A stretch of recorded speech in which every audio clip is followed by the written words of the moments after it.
Assalamualaikum warahmatullahi wabarakatuh. Salam sejahtera untuk kita semua. Perkenalkan, saya Ramudah Paninggali, salah satu dosen di program Studi Informatika Institut Teknologi Kalimantan. Pada kesempatan ini, saya menyampaikan sebuah video pengajaran sebagai bagian dari pernyataan diri dosen dalam unjuk kerja Tridharma Perguruan Tinggi yang menjadi salah satu syarat untuk mengikuti sertifikasi dosen. Mata kuliah yang saya bawakan adalah Sains Data, sebuah mata kuliah pilihan dengan bobot 3 SKS yang diperuntukkan bagi mahasiswa semester 6. Mata kuliah ini sesuai dengan bidang keahlian saya, yaitu Data Science, di mana saya juga telah memperoleh sertifikasi resmi dari Badan Nasional Sertifikasi Profesi atau BNSP. Sains Data terdiri dari 16 pertemuan yang mencakup 12 pertemuan tatap muka dan 4 pertemuan sesi asistensi dan presentasi proyek. Metode pembelajaran yang diterapkan adalah blended learning, yang dimana mengkombinasikan antara tatap muka langsung di kelas, tatap maya melalui Zoom, serta penggunaan Learning Management System atau LMS-ITK sebagai platform digital utama. Mata kuliah ini membekali mahasiswa untuk memahami siklus data science secara menyeluruh, dimulai dari business understanding, data preparation, modeling, hingga evaluation, dengan tujuan akhir untuk menghasilkan keputusan yang berbasis data. Mata kuliah ini mendukung capaian pembelajaran lulusan, antara lain ada CPL 2, CPL 5, CPL 6, dan CPL 9. Sedangkan untuk capaian pembelajaran mata kuliah yang diharapkan adalah mahasiswa mampu memahami dan juga menerapkan siklus data science secara utuh serta mempresentasikan hasil proyek untuk mendukung pengambilan keputusan bisnis yang berbasis data. Acuan proses pengajaran mata kuliah ini yaitu delivery, interaction, dan juga assessment. Pada delivery, materi dan RPS disediakan melalui LMS-ITK. Pembelajaran juga didukung oleh presentasi interaktif baik secara langsung atau luring maupun daring. Guna memperkuat pemahaman mahasiswa, interaksi dua arah dilakukan melalui diskusi, tanya jawab, serta kelompok antara dosen dan mahasiswa, baik secara langsung maupun online. Nah, untuk penilaian itu meliputi pretest, asistensi, tugas individu maupun kelompok, dan terakhir adalah final project yang terdiri dari presentasi progres, presentasi final, dan laporan akhir sebagai bentuk evaluasi akhir berbasis project. Nah, model pembelajaran yang digunakan adalah project-based learning dengan pendekatan kolaboratif, praktek langsung, dan persentase interaktif. Referensi utama dalam kuliah ini berasal dari artikel jurnal ilmiah terbaru yang merupakan hasil penelitian saya, serta didukung oleh buku-buku karya ahli yang relevan dengan perkembangan sains data. Berikut adalah video proses pembelajaran pada mata kuliah Sains Data. Assalamualaikum warahmatullahi wabarakatuh. Selamat pagi teman-teman semuanya. Waalaikumsalam. Bagaimana kabar teman-teman semua? Mudah-mudahan sehat walafiat dan sehat selalu. Sebelum mulai pembelajaran pada kelas data science kali ini, marilah kita berdoa menurut keyakinan dan agama kita masing-masing. Berdoa dimulai. Berdoa selesai. Selamat datang terlebih dahulu di kelas data science bagi teman-teman semua ya, atau sains data di bahasa Indonesia. Pertemuan pertama kali ini kita intinya hanya akan mengenalkan pengenalan ya sesuai judul slide-nya, yaitu apa itu sains data. Ini kalau kepotong saya giniin aja ya, akan menjadi pertemuan pertama bagi kelas ini. Nah, di sini teman-teman akan belajar bagaimana menyelesaikan sebuah permasalahan berbasis data, yang dimana data itu nanti akan kita olah dan kita akan membuat sebuah model yang dimana dia menjadi solusi atau sebagai pengambil keputusan dari suatu permasalahan yang diberikan. Nah, karena ini pertemuan pertama, jadi mari kita mengenal terlebih dahulu apa itu data science atau sains data. Sini sebelum kita mulai, saya akan menyampaikan beberapa kontrak perkuliahan ya. Pertama yaitu kita punya batas ketentuan waktu ya 15 menit baik bagi teman-teman mahasiswa atau saya sendiri. Kemudian yang terlambat jadi mau nggak mau dihitung tidak hadir. Kemudian apabila saya terlambat maka mahasiswa dihitung hadir semua dan mendapatkan nilai tambahan ya 5 poin pada project. Nah, kemudian di sini yang paling penting adalah mahasiswa yang melakukan kecurangan dalam mengisi presensi atau daftar hadir akan diberikan sanksi tidak lulus. Karena kelas ini adalah project based, maka nanti di akhir teman-teman itu akan mengerjakan sebuah project. Nah, projectnya di sini berarti teman-teman akan mencari sebuah permasalahan atau sebuah data di semua platform ya, baik dari internet, ya online atau kasus real yang dari teman-teman punya, yang dimana nanti akan diselesaikan menggunakan konsep sains data. Komponen penilaiannya apa aja? Yang pertama ada pretest, yaitu 5%, asistensi 5%, tugas 15%, kuisnya 20%, dan terakhir adalah final project, yaitu presentasi teman-teman ya. Mulai dari presentasi progres, presentasi akhir, sampai laporannya sebesar 55%. Teman-teman,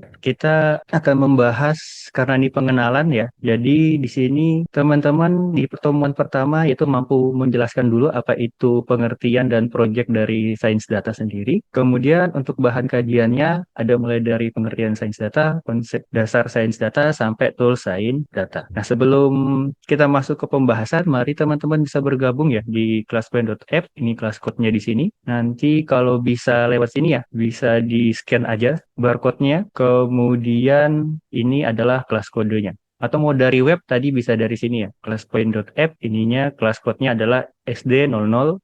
Dipersilahkan. Oke ya, sip. Saya rasa sudah semua bergabung di sini ya. Tadi saya spotlight dulu ya, supaya enak ya. Nah, oke, kalau sudah bergabung, nah yang pertama adalah teman-teman pasti sudah tidak asing mendengar istilah sains data, apalagi melihat zaman sekarang, salah satu pekerjaan dibutuhkan di dunia adalah data scientist. Ilmu dasarnya kita berangkat di yang namanya data science. Saya pengen menangkap pikiran teman-teman.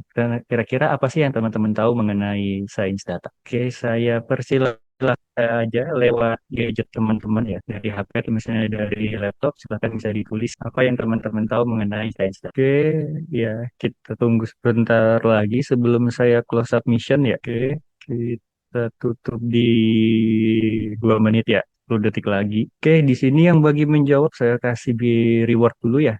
Bintang, ini sudah ada semua. Nah, sekarang mari kita lihat. Dari jawaban teman-teman, di sini banyak yang menyatakan bahwa ada memproses dataset dan analisis, prediksi data, memahami data, ilmu analisis data, mengolah data, banyak banyak mengolah suatu data, banyak yang ini ya, mengolah suatu data, ada yang prediksi, banyak kata yang mengolah suatu data. Sini dari teman-teman yang menjawab ini ya, kira-kira ada yang mau memaparkan dapatnya mengenai data saya, apa itu sains data? Silahkan. Oke, silahkan Alfian bisa langsung menjawab. Oke, baik Pak, terima kasih sebelumnya. Perkenalkan, nama saya Alfian Remunus Ringo. Jadi, kalau menurut saya sendiri Pak, data science atau science data itu seperti kita mengolah data, yang mana datanya nanti kita harapkan bisa bisa mempunyai suatu informasi yang berguna gitu Pak. Jadi, dalam prosesnya kita nggak cuma ngumpulin data doang, tapi di sana juga ada proses analisisnya.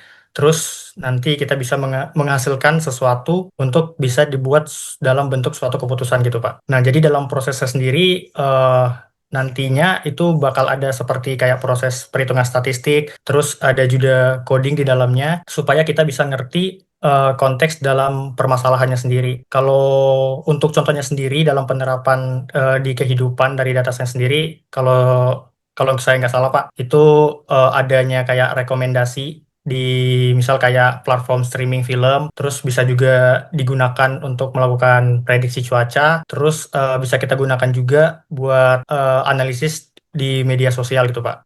Kurang lebih seperti itu sih Pak menurut saya. Jadi kayak kita mengubah suatu data yang awalnya itu cuma angka menjadi sesuatu yang lebih bermakna gitu Pak. Mungkin itu Pak. Terima kasih. Oke, terima kasih Alfian. Jawaban yang bagus ya. Oke, jadi sebenarnya yang teman-teman tulis itu hampir tepat ya. Memang benar seperti kata Alfian juga tadi ya. Tadi kalau teman-teman mau menyatakan bahwa yang untuk mengolah data dan kawan-kawan. Nah, tadi si Alfian juga tadi ya mengolah data yang dimana nanti si outputnya adalah model ya. Saya bilang sih sebuah model yang bisa merekomendasikan sesuatu. Nah, di sini, nah si sains data sendiri, jadi kalau teman-teman lihat ya, dia adalah irisan dari yang namanya ilmu komputer, matematika, dan statistik dengan yang namanya adalah satunya lagi adalah yang bagian ini ya, yaitu adalah aplikasi di dunia nyata. Kalau kita bicara sains data, berarti adalah ilmu yang memadukan antara tadi ya matematika dan statistik, ilmu komputer, atau which is pemrograman, dan juga ada pemahaman di masalah dunia nyata, yang di sini kita mengatakannya sebagai pemahaman bisnis ya, yang ini untuk mengolah data mentah menjadi suatu pengetahuan atau informasi yang berguna untuk mengambil keputusan. Nah, bedanya apa nanti dengan yang namanya ada machine learning di sini? Nah, machine learning itu ternyata dia yang di sini ya, si machine learning ini ternyata hanya ada beririsan dengan matematika statistik dan juga ilmu komputer. Tapi data science yang menghubungkan si machine learning ini dengan yang namanya aplikasi dunia nyata.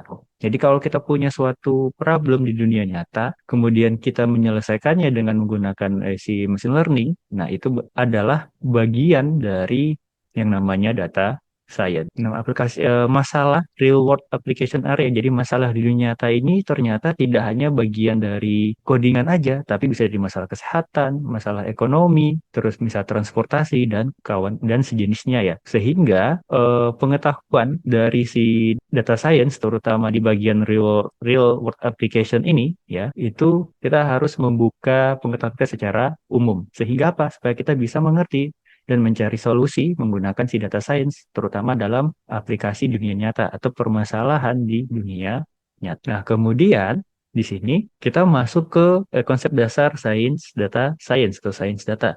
Nah, ini ada banyak ya. Pertama ada dari Microsoft, ada dari Google. Nah, kemudian tuh memang diturunkan sampai Indonesia pun mempunyai SKKNI ya, Standar Kerja Nasional Indonesia untuk kompetensi sains data atau data science. Yang dimana ada ini ya, yang pertama kita mulai dari business understanding tadi ya. Business understanding itu adalah bagian dari application real world tadi yang beririsan. Jadi kita akan harus memahami dulu masalahnya apa yang ditawarkan di atau yang ada di dunia nyata. Jadi kita tahu masalahnya apa, kita gali dulu masalahnya seperti apa, kemudian setelah kita paham masalahnya, baru kita bisa masuk ke data collection. Ya, jadi kita tahu nih, oh kalau misalnya masalahnya kelaparan atau misalnya masalah gizi yang ada di makanan, berarti yang saya butuhkan adalah kandungan gizi tiap makanan. Sehingga nanti kita bisa mengoleksi data yang tepat, yaitu tadi ini di proses data collection atau pengambilan data. Jadi kita ambil, oh kalau makanan A gizinya apa aja, makanan B gizinya apa aja, dan seterusnya. Nah, setelah dikoleksi, baru kita masuk reprocessing. Dan ini di data preprocessing ini nanti kita akan melakukan yang namanya membuat visualisasi, terus ngecek apakah ada nilai-nilai yang hilang, apakah nanti ada outlier, ya, itu akan semua dilakukan di preprocessing. Setelah si preprocessing ini beres, lanjut kita masuk ke data analis. Ya, data analis ini adalah kesimpulan tadi ya. Nanti visualisasinya kira-kira gimana sih yang paling banyak misalnya fatnya atau lemaknya ya, nanti bisa lihat di data analis. Atau distribusi datanya gimana sih, apakah normal atau enggak. Nah, kalau enggak harus dinormalkan. Kemudian tadi, oh, ada outlier atau enggak nih datanya. Nah, kalau ada outlier, apa sih ciri-ciri outliernya, itu semua masuk data analis. Nah, setelah semua dianalisis, baru tadi kita akan menerapkan tadi ya, kombinasi antara computer science ya, ilmu komputer dan matematika dan statistik, yaitu si model machine learning. Jadi kita akan menerapkan model machine learning di sini di bagian data modeling. Di data modeling, karena kita menerapkan model machine learning, berarti nanti kita akan ketemu dua masalah supervised dan unsupervised. Yang dimana ya kalau kita bicara supervised ada regresi sama klasifikasi, kalau unsupervised ada clustering. Tinggal nanti menerapkan si kebutuhan real world ini apa. Kalau kebutuhannya klasifikasi, maka kita pakai yang model klasifikasi. Kalau kita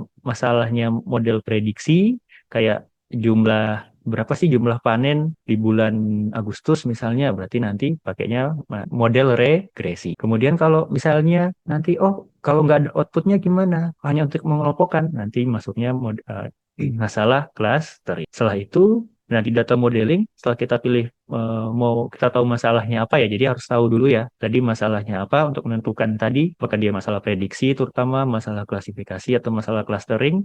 Baru kita setelah ini udah beres, sudah siap semua, masuk data modeling. Nah, model itu nanti dievaluasi dulu ya, dievaluasi apakah sudah oke atau enggak, menggunakan beberapa metrik evaluasi yang nanti akan dibahas di pertemuan-pertemuan selanjutnya ya. Dan terakhir, setelah modelnya udah jadi, model itu harus di-deploy. Di-deploy ini apa maksudnya? Ya, menjadi sebuah bentuk aplikasi yang bisa digunakan. Jadi bisa website, bisa mobile, ya. Jadi modelnya disimpan dulu, kemudian setelah modelnya yang paling bagus disimpan dari evaluasi, baru di deploy. Di deploy itu apa? Berarti dibangun sebuah alat ya, which is kalau kita bicara informatika, bisa IoT, bisa mobile, bisa website yang dimana user tinggal menaruh inputan di alat tersebut, yang dimana nanti model akan menghasilkan output berdasarkan input. Kemudian di sini setelah tadi kita belajar mengenai konsep dasar sains data, nah proyeknya apa aja? Seperti saya bilang tadi ya, karena tadi kita irisannya adalah machine learning, pasti tidak akan jauh beda dengan supervised yang which is dia regresi untuk masalah prediksi, untuk terus kemudian ada masalah klasifikasi, sama terakhir adalah masalah kelas. Di sini untuk prediksi ada ini tadi permintaan produk ya. Misalnya kalau kita punya toko, kita tahu data-data tiap hari penjualannya kayak apa, di permintaan produk, misalnya kita bisa pakai sains data tadi ya, untuk mencari berdasarkan data-data yang ada, kemudian kita bisa membuat sebuah model yang bisa memprediksi produk ke depan. Kemudian ada klasifikasi spam email, ini yang paling sering dipakai ya. Di perusahaan-perusahaan, kita bisa mengambil data-data email-email yang spam dan tidak spam seperti apa untuk mengidentifikasi mana yang email spam, mana yang enggak. Kemudian klasifikasi penyakit. Nah, berarti yang sering kalau mahasiswa TA ini udah agak banyak juga ya karena kalian rata semester 6. Jadi ada bisa dari data image ya, data gambar atau misalnya dari data video rekam medis juga bisa untuk biasanya kalau bukan jantung, TBC dan kawan-kawan. Dan terakhir kita ada masalah rekomendasi. Nah, rekomendasi ini kalau kalian punya Netflix, Spotify ya, apalagi kalau yang free kan kadang langsung otomatis keputar, terutama Spotify ya, lagu yang gratis. Nah, ini kita bisa pakai data science nah untuk menentukan rekomendasi lagu berikut. Oke. Nah, kemudian toolsnya apa aja? Tadi ya udah masuk terakhir. Di sini kita akan fokus menggunakan Python ya, karena bawaannya Python. Jadi library-nya apa aja? Ada Matplotlib di sini untuk visualisasi, Jupyter ya atau Google Colab ini ya buat running si Python-nya. Kemudian kalau kita sudah mulai mengolah data ada Pandas. Kemudian kalau kita udah bicara machine learning, nanti ada TensorFlow, ada Scikit dan Keras. Jadi tergantung kita mau yang masalah yang mana. Ini untuk tools sains data. Sampai sini ada yang mau ditanyakan? Silahkan. Oke, silahkan Ardi untuk bertanya. Baik Pak, sebelumnya perkenalkan nama saya Ardiwantara Saputra. Saya mau izin bertanya, kan tadi di slide sebelumnya saya ada lihat tahap business understanding atau pemahaman bisnis. Nah, saya pengen tanya seberapa penting sih tahap business understanding atau pemahaman bisnis ini kalau dibandingkan dengan kemampuan kita dalam programming. Terima Oke, kasih Pak. oke, terima kasih Ardi ya. Oke, karena dasar ini ya, kalian sudah terbiasa ngoding mulai dari semester awal ya. Nah, di sini seberapa penting sih si pemahaman kita dalam pertama tadi ya business understanding sama kemampuan untuk coding istilah tadi ya. Nah, di sini atau programming ya. Nah, di sini sebenarnya sama-sama penting. Kenapa? Karena tadi ya, kalau kita melihat slide sebelumnya, nah tahap pertama di sini adalah yang namanya business understanding. Jadi kita harus tahu dulu nih ya, ini sama-sama penting. Jadi tidak boleh jalan yang tidak tahu business understanding tapi bisa ngoding atau nggak bisa bisa understanding tapi nggak bisa ngoding. Nah itu ini harus jalan berbarengan. Jadi sama-sama penting. Kenapa?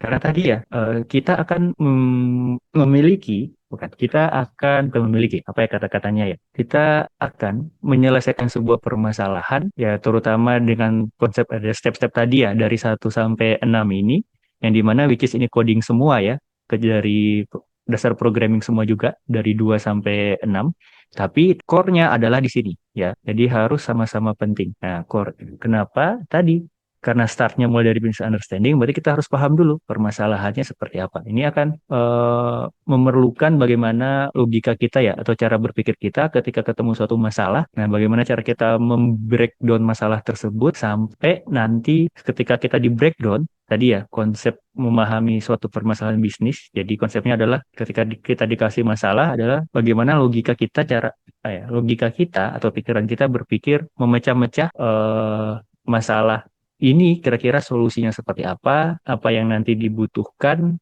dan kira-kira pakai apa yang paling cocok. Nah, itu adalah dasarnya. Jadi kalau kita anggapkan mau bangun rumah, fondasinya adalah si business understanding.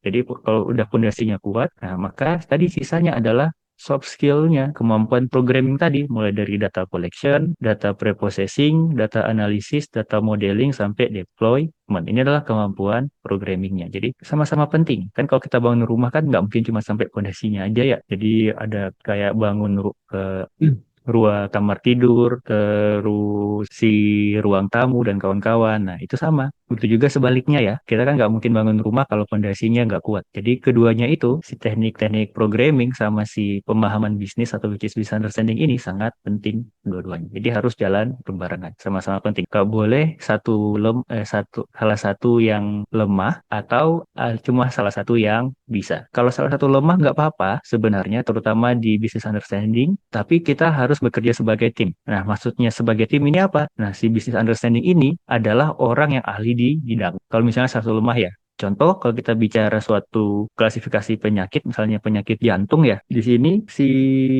penyakit jantung ini, nggak apa-apa nih, misalnya kita kuat di teknik programmingnya, misalnya dari data collection sampai model deployment, tapi bisa yang lemah, ya nggak apa-apa. Nanti biar si yang ahli, which is dokter jantung, yang menjadi orang business understanding ini, ya. Dia yang menentukan kriterianya seperti apa tadi ya. Jadi menentukan datanya harus dikumpulin apa, terus dia masalahnya apa tadi? Masalah klasifikasi, prediksi atau masalah regresi ya atau clustering. Terus ya bagaimana cara ngukurnya, evaluasinya kayak apa. Jadi kalau jawaban saya, yang pertama ya harus kalau kita bekerja sendiri, jadi mau nggak mau harus kuat dua-duanya dari pemahaman bisnis dan teknik programming. Kalau salah satu lemah, terutama kuat di programming, tapi lemah di business understanding, harus bekerja dalam tim. Di mana dalam tim berarti orang yang menghandle business understanding adalah orang yang paham di bidangnya. Kemudian yang ketiga ini yang paling nggak boleh ya.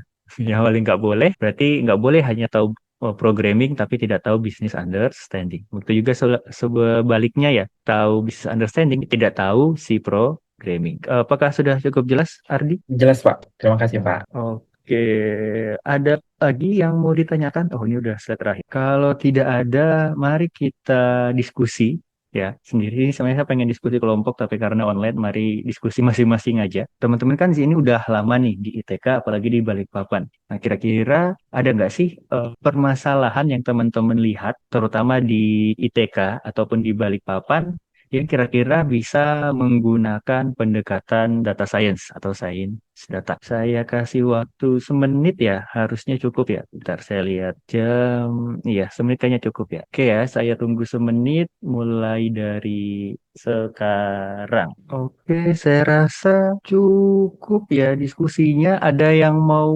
meng-share kah?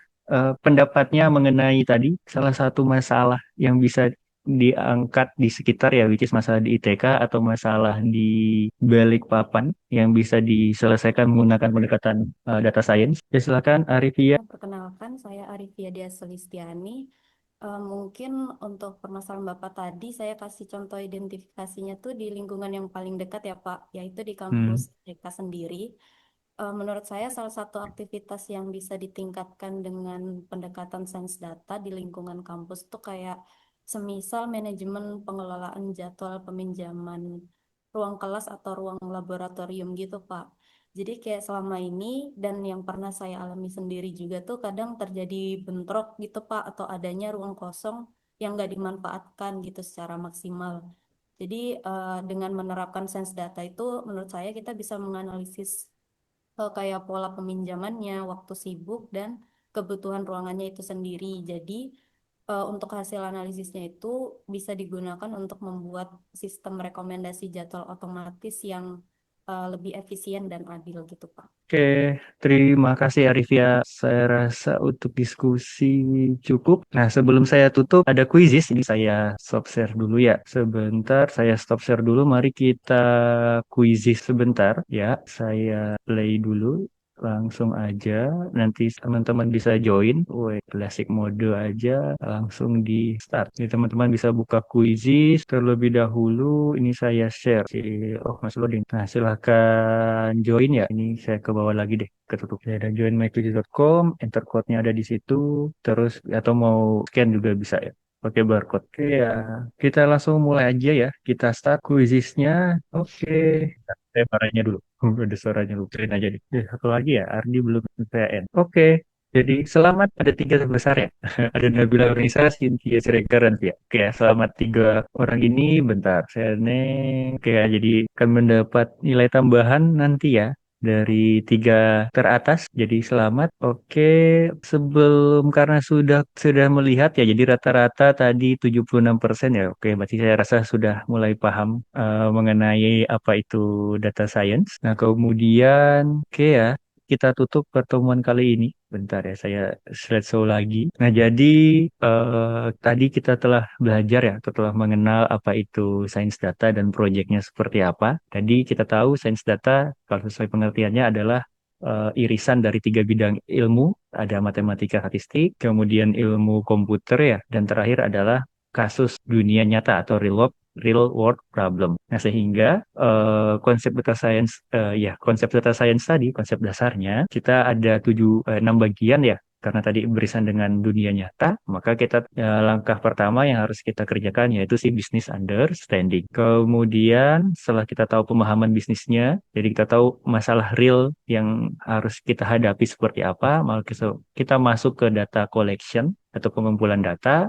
Kemudian kita data preprocessing ya. Selanjutnya kita analisis data tersebut untuk menemukan si penyebabnya apa. Nah, selanjutnya kita melakukan yang namanya pemodelan data. Jadi di data itu kita membuat suatu model menggunakan model machine learning, which is ada dua tadi ya, supervised sama unsupervised. Kemudian dari model yang didapat kita evaluasi untuk mengecek apakah modelnya itu udah bagus atau tidak. Kemudian terakhir setelah kita dapat model terbaik, menjadikannya sebuah alat, which is kalau kita bicara informatika, ada website, ada IoT, ada mobile, itu sih model deploy. Nanti toolsnya apa untuk si data science ini? Toolsnya banyak sebenarnya tadi ya, tapi di sini di kelas ini kita akan fokuskan menggunakan Python ya yang sering digunakan. Nah, jadi mulai untuk ngerunningnya bisa kita pakai Google Colab atau mau lokal kita bisa pakai Jupyter Notebook. Untuk datasetnya kita bisa pakai Pandas. Untuk visualisasi ada Matplotlib ya atau Seaborn. Kemudian untuk modelannya mulai ada Escalern, ada Escalern dari Skitlearn, kemudian ada Keras, ada Tensor. Saya rasa cukup ya untuk pertemuan kali ini. Terima kasih. Saya tutup aja langsung. Kita sampai bertemu minggu depan di pertemuan selanjutnya. Saya tutup. Assalamualaikum warahmatullahi wabarakatuh dan selamat pagi. Assalamualaikum warahmatullahi wabarakatuh. Waalaikumsalam Terima warahmatullahi kasih. wabarakatuh. Terima Terima kasih, kasih, Pak. Pak.